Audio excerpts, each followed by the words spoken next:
राजा जी एक बात बताई,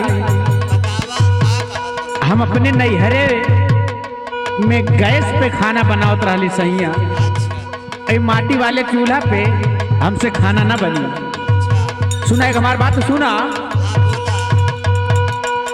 गहना गुड़िया बेच चाहे बेच दो भैंसिया, सुनाए रजब गहना गुड़िया बेच चाहे बेच दो भैंसिया, सुनाए रजब लाइदा चूल्हा गईसिया, सुनाए रजब।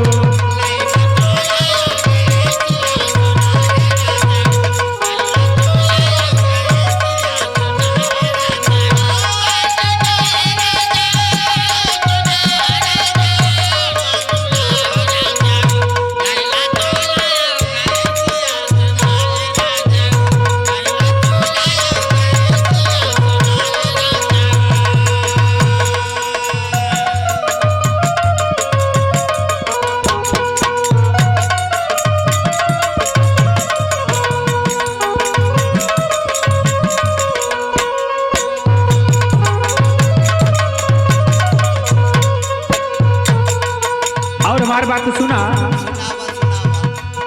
माटी वाले चूल्हा पे खाना ना बनइबे,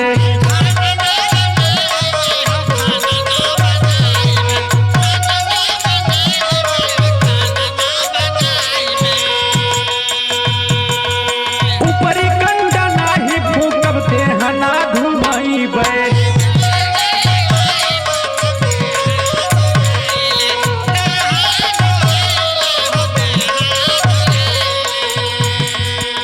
अगर कुछ रुपया के कमी हो तो अपने नैहर से मंगा दी। सुना कहा बात देब तोहके रुपया जाऊ कैसिया, सुनाए राजऊ, अरे सुनाए राजऊ लैदा चूल्हा गईसिया, सुनाए राजऊ।